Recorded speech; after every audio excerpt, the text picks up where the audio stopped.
আলহামদুলিল্লাহি রাব্বিল আলামিন ওয়াসসালাতু ওয়াসসালামু আলা সাইয়্যিদিল মুরসালিন আম্মা বা'দ ফাআউযু বিল্লাহি মিনাশ শাইতানির রাজীম বিসমিল্লাহির রহমানির রহিম আসসালাতু ওয়াসসালামু আলাইকা ইয়া রাসূলুল্লাহ ওয়া আলা আলিকা ওয়া আসহাবিকা ইয়া হাবিবাল্লাহ আসসালাতু ওয়াসসালামু আলাইকা ইয়া নবিয়াল্লাহ ওয়া আলা আলিকা ওয়া আসহাবিকা ইয়া নূরাল্লাহ। মাদানী চ্যানেলের দর্শক শ্রোতা, অনুষ্ঠান এত জেদ কিসের? আজকের অনুষ্ঠানের আলোচ্য বিষয় খুবই গুরুত্বপূর্ণ, আর তা হচ্ছে মদিনা শরীফ যাওয়ার আগ্রহ কেন সৃষ্টি হয় না। তো দর্শক শ্রোতা, ইনশাআল্লাহ করিম আজকের প্রোগ্রামে এমন কিছু আলোচনা আমরা কোরআন এবং হাদিস থেকে জানব এবং শিখব। দর্শক, আলোচনাতে যাওয়ার পূর্বে আমরা জেনে নেব নবী করিম রউফুর রহিম সাল্লাল্লাহু তাআলা আলাইহি ওয়াসাল্লামের প্রতি দুরুদ পাঠ করার ফজিলত এবং বারাকাত। দুরুদ শরীফের ফজিলত এমন, যখনই আমরা শুনি তখনই মন চায় যে রসুলের প্রতি বেশি থেকে বেশি পরিমাণে দুরুদ শরীফ পাঠ করি। আল্লাহর প্রিয় হাবিব সাল্লাল্লাহু তাআলা আলাইহি ওয়াসাল্লাম হাদিসে পাকে ইরশাদ ফরমান, যে ব্যক্তি একবার দুরুদ শরীফ পাঠ করে আল্লাহ রাব্বুল আলামিন তার উপর 10 বার রহমত নাজিল করে। আল্লাহ রাব্বুল আলামিন আমাদেরকে সকাল সন্ধ্যা সদা সর্বদা রসুল করিম সাল্লাল্লাহু আলাইহি ওয়াসাল্লামের প্রতি দুরুদ পাঠ করার সেই তৌফিক আল্লাহ আমাদেরকে দান করুন। সাল্লু আলাল হাবিব সাল্লাল্লাহু তাআলা আলা মুহাম্মদ সাল্লাল্লাহু তাআলা আলাইহি ওয়াসাল্লাম। দর্শক শ্রোতা, যে আজকের যে আলোচ্য বিষয়, মদিনা শরীফ যাওয়ার আগ্রহ কেন নেই? না থাকার অনেকগুলো কারণ থাকতে পারে। এর মধ্যে একটি কারণ হচ্ছে রসুলের প্রতি ভালোবাসার কমতি। নাম্বার 2, মদিনাতুল মুনাওয়ারার বারাকাত সম্পর্কে না জানা। অনেক কারণ থাকতে পারে, 2টি কারণ আমরা শ্রবণ করলাম।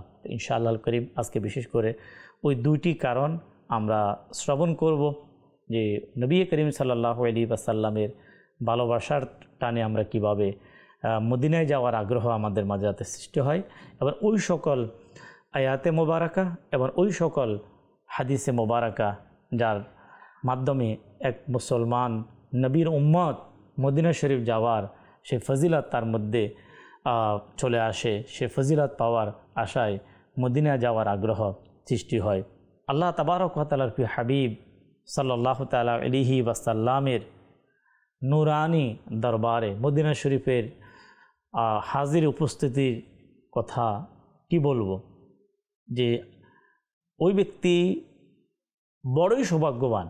রসুল করিম সাল্লাল্লাহু তাআলা আলাইহি ওয়াসাল্লামের সবুজ গুম্বদের জিয়ারত করার সৌভাগ্য হয়ে যায়।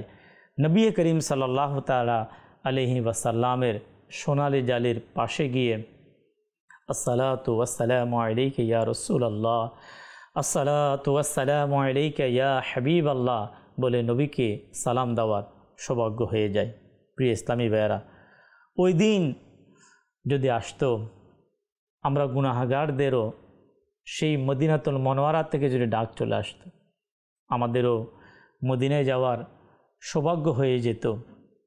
আশেকে মদিনা, হ্যাঁ প্রিয় ইসলামী ভাইয়েরা, আশেকে মদিনা আমির আহলে সুন্নত হযরতে আল্লামা মাওলানা আবু বিলাল মোহাম্মদ ইলিয়াস আত্তান কাদেরী দামাত বারাকাতুহুল আলিয়া, তিনি বলেন, বুলা লো ফির মুঝে এ শাহে বহরোबर মদিনে में मैं फिर रोता हुआ आओ तेरे दर पर मदीने में। দেখুন, যারা নবী করিম সাল্লাল্লাহু তাআলা আলাইহি ওয়াসাল্লামকে সব কিছুর চেয়ে ভালোবাসে, তার মহব্বতের সর্বোচ্চ স্থান আল্লাহর হাবিব সরকার দো আলম সাল্লাল্লাহু তাআলা আলাইহি ওয়াসাল্লাম, সে যখন একবার মদিনায় যায়, সে বারবার যাওয়ার তার ইচ্ছা সৃষ্টি হয়। তাই তো দাওয়াত ইসলামের প্রতিষ্ঠাতা তিনি কি বলেন, বোলালো ফির মুঝে এ শাহে বহরোबर মদিনে মে, যে ইয়া রাসূলুল্লাহ, আমাকে আবার ডেকে নিন, আমার যাতে বারবার আমার যাতে মদিনায় যাওয়ার সৌভাগ্য হয়ে যায়। আল্লাহ তাবারক ওয়া তাআলা আমাদেরকে আশিকে মদিনা দাওয়াত ইসলামীর প্রতিষ্ঠাতা হযরতে আল্লামা আবু বিলাল মুহাম্মদ ইলিয়াস আত্তান কাদেরী দামাত বারাকাতুহুল আলিয়ার যে মদিনা শরীফের যে মহাব্বত, সেই ওনার যে মদিনা শরীফের প্রতি যে মহাব্বত, সেই মহাব্বত আল্লাহ পাক আমাদেরকে দান করুক, যাতে মদিনা যাওয়ার ইচ্ছা আমাদের মাঝে সৃষ্টি হয়। পৃথিবীতে হয়তো আমি আপনি কত শহর না আমরা দেখেছি, কত দেশ আমরা দেখেছি, কিন্তু খোদার কসম যে মদিনা দেখে নাই সে কিছুই দেখে নাই। আল্লামা শেখ আব্দুল হক মুহাদ্দিসে দেহলভী রাহিমাতুল্লাহ তাআলা আলাইহি বলেন যে এই চোখ, যেই চোখ মদিনা দেখে নাই সে চোখ কিছুই দেখে নাই। আল্লাহু আকবার। প্রিয় ইসলামী ভাইয়েরা, এই কথাগুলা শোনার পরেও কি আমাদের অন্তরে মদিনা যাওয়ার আগ্রহ সৃষ্টি হবে না? আমরা আল্লাহ তাবারক ওয়া তাআলার কাছে দোয়াও করব, প্রিয় নবী সাল্লাল্লাহু তাআলা আলাইহি ওয়াসাল্লামের দরবারে আরজি পেশ করব, ইয়া রাসূলুল্লাহ আমাদেরকেও মদিনায় ডেকে নিন, আমরাও যাতে করে মদিনা শরীফে আমরা উপস্থিত হতে পারি। দর্শক শ্রোতা, মদিনা শরীফের হাজিরি উপস্থিতি এটা অনেক অনেক বড় সৌভাগ্যের বিষয়। আজকে ইনশাআল্লাহুল করিম আমরা ওই আলোচনা আমরা শ্রবণ করব যারা মদিনা শরীফে হাজির হয়, রাসূল করিম সাল্লাল্লাহু আলাইহি ওয়াসাল্লামের নূরানি রওজায় যারা উপস্থিত হয় তারা কত বড় সৌভাগ্যবান, সেই সম্পর্কে দর্শক শ্রোতা আমরা আসুন আলোচনা শ্রবণ করি। মুসলমানদের চতুর্থতম খলিফা হযরতে আলী কাররামাল্লাহু ওয়াজহুল করিম বলেন, আমাদের প্রিয় নবী হুজুর সাল্লাল্লাহু তাআলা আলাইহি ওয়াসাল্লামের দুনিয়া থেকে পর্দা করলেন মাত্র 3 দিন অতিবাহিত হলো। হযরত আলী বলেন, আল্লাহর প্রিয় হাবিব সাল্লাল্লাহু আলাইহি ওয়াসাল্লামের জাহিরি ওয়েসাল শরীফ এর 3 দিন পর এমন সময় এক বেদুইন বলা হয় আরবের গ্রাম্য মানুষকে, সে নুরানি রওজাতে উপস্থিত হলো। সে নিজে নিজে রওজার সামনে লুটে পড়ল এবং রওজা থেকে নুরানি মাটি নিজের মাথায় লাগালো এবং আরজ করতে লাগলো। কি বলতে লাগলো? ইয়া রাসূলুল্লাহ সাল্লাল্লাহু তাআলা আলাইহি ওয়াসাল্লাম, যা কিছু আপনি আল্লাহ তাআলার পক্ষ থেকে শুনেছেন তা আমরা আপনার কাছ থেকেই শুনেছি। ইয়া রাসূলুল্লাহ সাল্লাল্লাহু তাআলা আলাইহি ওয়াসাল্লাম, আল্লাহ পাক পবিত্র কোরআনুল কারীমের মধ্যে ইরশাদ করেছেন, ওয়ালাউ আন্নাহুম ইয যালামু আনফুসাহুম জাউকা ফাস্তাগফিরুল্লাহ ওয়াস্তাগফার লাহুমুর রাসূল লাওয়াজাদুল্লাহা তাওয়াবার রহিমা। আলা হযরত ইমাম আহলে সুন্নাত ইমাম আহমদ রেজা খান রাহমাতুল্লাহি তাআলা আলাইহি কোরআনুল কারীমের বিখ্যাত বিশুদ্ধ তরজমা, যার নাম হচ্ছে কনজুল ঈমান, এই আয়াত মোবারকার অনুবাদ এভাবে করেন, আর যদি কখনো তারা নিজের আত্মার প্রতি জুলুম করে তখন হে মাহবুব তারা আপনার দরবারে হাজির হয়, অতঃপর আল্লাহর নিকট ক্ষমা প্রার্থনা করে আর রসুল তাদের পক্ষে সুপারিশ করে, তবে অবশ্যই আল্লাহকে অত্যন্ত তওবা কবুলকারী দয়ালু পাবে। প্রিয় ইসলামী ভাইয়েরা, মাদানী চ্যানেলের দর্শক শ্রোতা, সে আরবি যখন এভাবে আরজ করল, ইয়া রাসূলুল্লাহ সাল্লাল্লাহু আলাইহি ওয়াসাল্লাম, আমি আমার প্রতি জুলুম করেছি। প্রথমে আয়াতে মোবারকা তেলাওয়াত করলেন, অতঃপর বললেন, ইয়া রাসূলুল্লাহ সাল্লাল্লাহু আলাইহি ওয়াসাল্লাম, আমি আমার প্রতি জুলুম করেছি, আমার নিকট থেকে গুনাহ সংঘটিত হয়েছে এবং আপনার দরবারে আশ্রয় অবস্থায় আমি হাজির হয়েছি, যেন আপনি সাল্লাল্লাহু তাআলা আলাইহি ওয়াসাল্লাম আমার জন্য ক্ষমা প্রার্থনা করেন। সুবহানাল্লাহ, সুবহানাল্লাহ। প্রিয় নবী সাল্লাল্লাহু তাআলা আলাইহি ওয়াসাল্লামের অনুগ্রহের প্রতি কোরবান হয়ে যান। এদিকে আরবের গ্রাম্য লোক নবীর দরবারে আরজ করলেন, আর অন্যদিকে নুরানি রওজা থেকে আওয়াজ আসতে লাগলো, তোমার গুনাহ ক্ষমা হয়েছে। অন্যদিকে ওই নুরানি রওজা থেকে আওয়াজ আসলো, তোমার গুনাহ ক্ষমা করে দেওয়া হয়েছে। প্রিয় ইসলামী ভাইয়েরা, মাদানী চ্যানেলের দর্শক শ্রোতা, আল্লাহর প্রিয় হাবিব সাল্লাল্লাহু তাআলা আলাইহি ওয়াসাল্লামের দরবার, এটা কেমন দরবার? ও স্থান কেমন স্থান যেখানে গুনাহগার যদি যত বড়ই গুনাহগার হোক না কেন, যদি সেই দরবারে একনিষ্ঠতার সাথে, মহাব্বতের সাথে, ভালোবাসার সাথে, বিনয়ের সাথে, নম্রতার সাথে হাজির হয়ে দাঁড়িয়ে যায় এবং নবী করিম সাল্লাল্লাহু তাআলা আলাইহি ওয়াসাল্লামের দরবারে দাঁড়িয়ে তওবা করে, তাহলে তার গুনাহ ক্ষমা হয়ে যায়।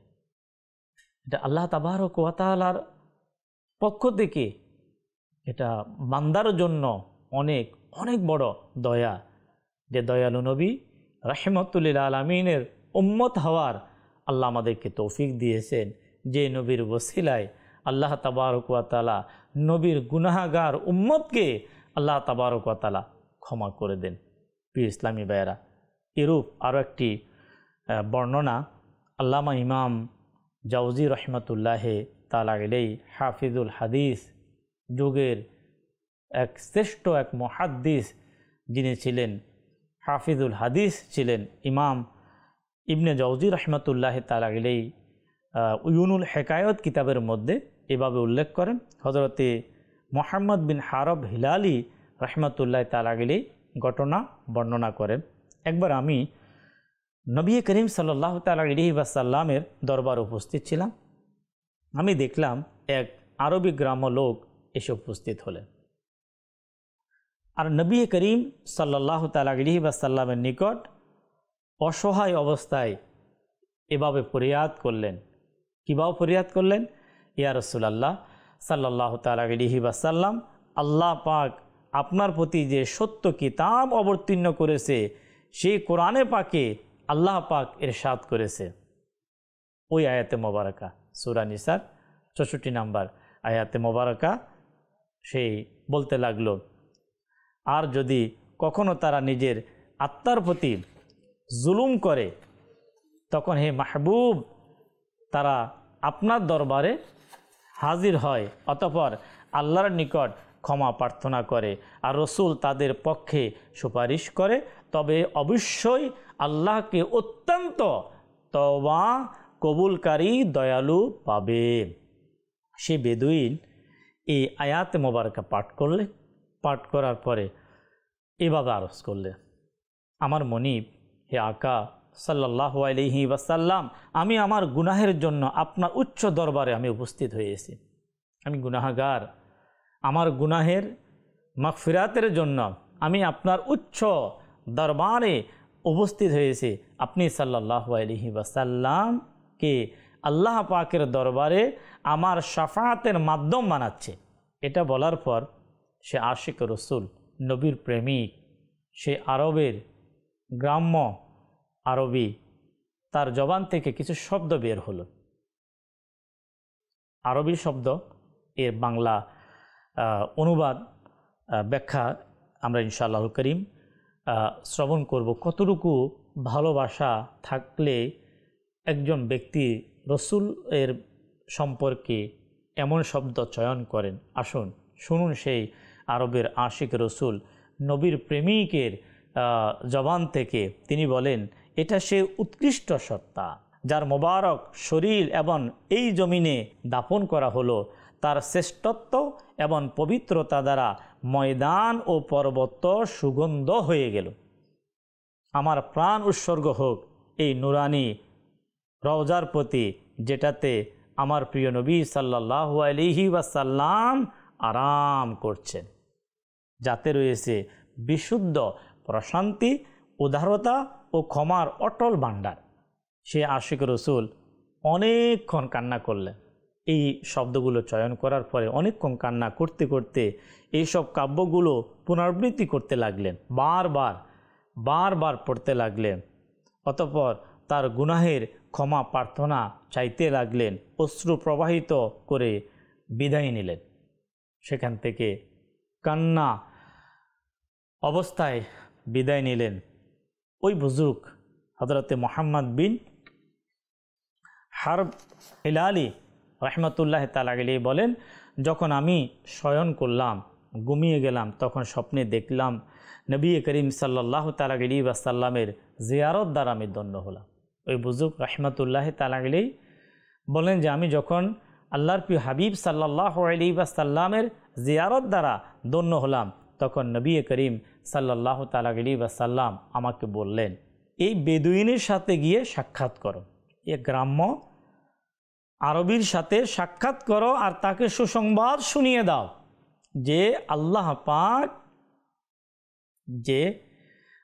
পাক আমার সুপারিশের বরকতে এই বেদুইনকে ক্ষমা করেছেন। সুবহানাল্লাহ, সুবহানাল্লাহ। হে আশিকানে রাসূল, হে নবীর প্রেমিকগণ, আমরা যারা সব কিছুর চেয়ে নবীকে ভালোবাসার আমরা যারা দাবি করি, এই দুটি ঘটনা আমাদের জন্য শিক্ষার অনেক কিছু আমাদের জন্য রয়েছে। এই ঘটনার প্রতি একটু লক্ষ্য করুন। আমরা যে ঘটনা শ্রবণ করলাম, একটু ভালোভাবে যদি আমরা ঘটনাটি যদি পর্যালোচনা করি, এতে কিছু স্পষ্টভাবে জানা যায় আমাদের প্রিয় নবী সাল্লাল্লাহু আলাইহি ওয়াসাল্লাম নিজ উম্মতকে কি পরিমাণ ভালোবাসেন, কত দয়া করেন, কতটুকু চিন্তা করেন। যখন আমাদের প্রিয় নবী সাল্লাল্লাহু তাআলা আলাইহি ওয়াসাল্লাম দুনিয়ায় তাশরিফ নিয়ে আসেন, তখন মুখ থেকে রব্বি হাবিলি উম্মতি ধ্বনি ছিল। যখন দুনিয়াতে শুভ আগমন করেছেন, উম্মতের দুঃখে ব্যথিত ছিলেন, আর যখন দুনিয়ায় জাহেরি হায়াত থেকে পর্দা করেন, তখনও আমার নবীর জবান থেকে ছিল রব্বি হাবিলি উম্মতি, তার পবিত্র জবানে জারি ছিল। আর এখন পবিত্র রওজা মোবারকে তাশরিফ নিয়েছেন। এখনও প্রিয় নবী সাল্লাল্লাহু তাআলা আলাইহি ওয়াসাল্লাম জীবিত রয়েছেন, দয়া করেন, গুনাহগারদের ক্ষমাও করান এবং গুনাহগারদের সংশোধনের ব্যবস্থাও করেন। প্রিয় ইসলামী ভাইয়ের, আফসোস, শতকোটি আফসোস, আমাদের সেই পবিত্র শহর, সেই পবিত্র স্থান, সেই স্থানে যাওয়ার, নবীর দরবারে যাওয়ার আগ্রহ আমাদের মাঝে কতটুকু।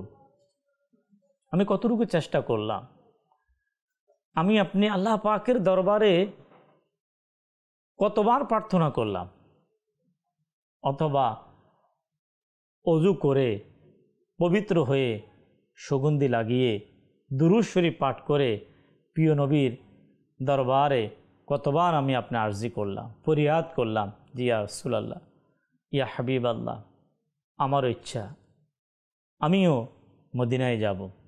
সেই আগ্রহ আমাদের মাঝে সৃষ্টি করা উচিত। যেই নবী উম্মতের জন্য কেঁদেছেন, উম্মত বলেছেন, কাল ময়দানে মাহশার বাবা তার সন্তানকে বলে যাবে, সন্তান তার বাবাকে বলে যাবে, স্বামী তার স্ত্রীকে বলে যাবে, এক মুসলমান অপর মুসলমানের কথা বলে যাবে। কোনো সম্পর্কের সেই দিন তেমন সম্পর্কই থাকবে না, কিন্তু সেই দিন আমাকে আপনাকে যিনি স্মরণ রাখবেন, আমাকে আপনাকে যিনি শাফাআত করে জান্নাতে যাওয়ার ব্যবস্থা করবেন, তিনি হচ্ছেন একমাত্র আমার আপনার প্রিয় নবী, আমার আপনার রসুল, আল্লাহ পাকের আখিরি নবী হুজুর সাল্লাল্লাহু তাআলা আলাইহি ওয়াসাল্লাম। ওই নবীর প্রতি আমাদের মহাব্বত, ওই নবীর প্রতি ভালোবাসা এবং ওই নবীর দরবারে যাওয়ার সেই আকাঙ্ক্ষা আমাদের মাঝে সৃষ্টি করা উচিত। আমরা সেখানে গিয়ে নবী পাকের সেই রওজার পাশে গিয়ে মদিনাতে গিয়ে আসআলুকা শাফাআতা ইয়া রাসূলুল্লাহ, আসআলুকা শাফাআতা ইয়া রাসূলুল্লাহ, ইয়া রাসূলুল্লাহ আমি আপনার শাফাআতের ভিখারি, ইয়া রাসূলুল্লাহ আমি আপনার শাফাআতের ভিখারি। এভাবে প্রিয় ইসলামী ভাইয়েরা, আল্লাহর প্রিয় হাবিব সাল্লাল্লাহু তাআলা আলাইহি ওয়াসাল্লামের দরবারে আল্লাহ পাক আমাদেরকে শাফাআতের ভিক্ষা চাওয়ার জন্য আল্লাহ পাক আমাদেরকে যাওয়ার, আল্লাহ আমাদেরকে হাজিরি দেওয়ার মতো আল্লাহ আমাদেরকে সেই তৌফিক দান করুন। প্রিয় ইসলামী ভাইয়েরা, সরকার আলা হজরত ইমামে আহলে সুন্নত মুজাদ্দিদে দ্বীন ও মিল্লাত ইমাম আহমদ রেজা খান রহমতুল্লাহ তাআলা আলাইহি আশিকে মদিনা, যার অন্তরে রসুল করিম সাল্লাল্লাহু তাআলা আলাইহি ওয়াসাল্লামের ছিল এক ভালোবাসা, যার নাতের কিতাব পড়ে, যার নাত পড়ে আজও পর্যন্ত লাখো কোটি মুসলমান রসুল পাকের প্রেম তাদের সঞ্চয় হচ্ছে, রসুল পাকের মহব্বত তাদের অন্তরে বৃদ্ধি পাচ্ছেন। আলা হযরত রহমতুল্লাহ তাআলা আলাইহি এর বিশ্ববিখ্যাত ফতোয়ার কিতাব আল আতায়ে নববিয়া ফি ফতোয়ায়ে রদবিয়া এর নবম খণ্ডের 538 নম্বর পৃষ্ঠায় আলা হযরত রহমতুল্লাহ তাআলা আলাইহি বলেন, নবী করিম সাল্লাল্লাহু আলাইহি ওয়াসাল্লামের নূরানি রওজায় হাজিরি, সেখানের মাটিকে চুম্বন করার সৌভাগ্য মুস্তাহাব থেকেও শ্রেষ্ঠ ও গুরুত্বপূর্ণ এবং ওয়াজিবের প্রায় কাছাকাছি। দেখুন, আল্লাহু আকবার। শুধু তাই নয়, যারা হাজিরি দেয়, যারা সেখানে যাওয়ার সৌভাগ্য হয়, তাদের ব্যাপারে জজবুল কুলুব কিতাবে আল্লামা শেখ আব্দুল হক মুহাদ্দিস দেহলভী রহমতুল্লাহ তাআলা আলাইহি লেখেন, যখন কোনো মুসলমান জিয়ারতের নিয়তে নবী করিম সাল্লাল্লাহু তাআলা আলাইহি ওয়াসাল্লামের মদিনায় আসে, তখন ফেরেশতারা রহমতের উপহার নিয়ে তাদেরকে স্বাগতম জানায়। আর যদি সেখানে মদিনা শহরে গিয়ে রসুল পাকের রওজায় জিয়ারত করার সৌভাগ্য হয়, তাহলে তার সৌভাগ্য কেমন, তার শ্রেষ্ঠত্ব কেমন শুনুন। হাদিসে পাকের মধ্যে নবী করিম সাল্লাল্লাহু আলাইহি ওয়াসাল্লাম ইরশাদ ফরমান যে আমার কবর জিয়ারত করলো তার জন্য আমার সুপারিশ ওয়াজিব হয়ে গেল। প্রিয় ইসলামী ভাইয়েরা, আল্লাহু আকবার। নবী করিম সাল্লাল্লাহু তাআলা আলাইহি ওয়াসাল্লামের শাফাআতে মুস্তাফা, আমরা নবীর শাফাআতের মাধ্যমে আমরা জান্নাতের আশাবাদী, আমরা গুনাহগার, বদেকার, নাফরমান, আমরা নবীর শাফাআতের মাধ্যমে আমরা আল্লাহ পাকের পক্ষ থেকে আমরা জান্নাতের আশাবাদী। আর শাফাআত পাওয়ার অসংখ্য মাধ্যমের মধ্যে একটি উত্তম মাধ্যম, সেটা হচ্ছে রসুল পাকের রওজায় হাজির হওয়া। যারা রসুল পাকের রওজায় হাজির দিয়েছে এবং বারবার যারা মদিনা শরীফ যাবে, রসুল পাকের রওজার পাশে গিয়ে দাঁড়িয়ে যাবে, তারা বড়ই সৌভাগ্যবান। আল্লাহ আমাদেরকে সেই সৌভাগ্যবানদের অন্তর্ভুক্ত বানিয়ে দিই।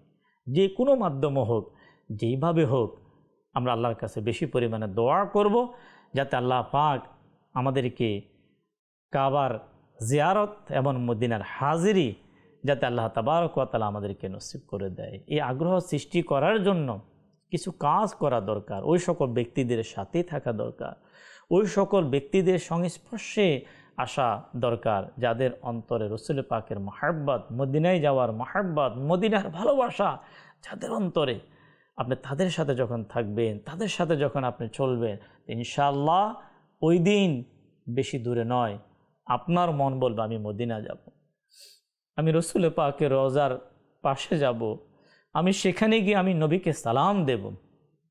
হ্যাঁ, এটাও বলবো, তাদের থেকে দূরে থাকতে হবে যাদের মাঝে সে মদিনা শহরের আদব নেই, মদিনার মহব্বত নেই, তাদের থেকে দূরে থাকতে হবে। আল্লাহ আমাদেরকে বা আদব হাজির দেওয়ার তৌফিক দান করুক। দর্শক শ্রোতা, আলোচনার একেবারে শেষের দিকে আমরা এটাও জানব যদি আল্লাহ তাবারক ওয়া তাআলা আমাদেরকে তৌফিক দেয়, আমাদের যাওয়ার সেই ব্যবস্থা হয়ে যায়, প্রিয় নবীর ডাক আমাদের চলে আসে, আমরা কোন নিয়তে সেখানে হাজির হব? আমাদের নিয়ত কি হবে?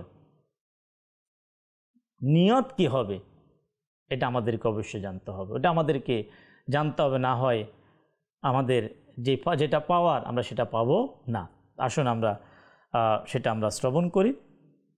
তা হচ্ছে হাদিসে পাকের মধ্যে মুজামুল আওসাদের হাদিস নাম্বার 4546, হযরতে আব্দুল্লাহ বিন ওমর রাদিয়াল্লাহু তাআলা আনহু থেকে বর্ণিত, নবী করিম সাল্লাল্লাহু তাআলা আলাইহি ওয়াসাল্লাম ইরশাদ ফরমান, যে ব্যক্তি আমার জিয়ারতের জন্য উপস্থিত হবে তা ব্যতীত অন্য কোনো উদ্দেশ্য যেন না হয়, না ব্যবসার জন্য আসলো, না অন্য কোনো উদ্দেশ্য নিয়ে আসলো, শুধুমাত্র আমার জিয়ারতের জন্য মদিনাতুল মুনাওয়ারায় পৌঁছলো, আমার উপর হক যে আমি কিয়ামতের দিন তার সুপারিশ করব। অপর এক বর্ণনায় এসেছে, যে ব্যক্তি বিশেষ করে আমার জিয়ারতের জন্য মদিনাতুল মুনাওয়ারায় পৌঁছলো, সে কিয়ামতের দিন আমার দয়ার প্রতিবেশী হিসাবে থাকবে। এই হাদিসে পাকের ব্যাখ্যায় উলামাগণ কি বলেন?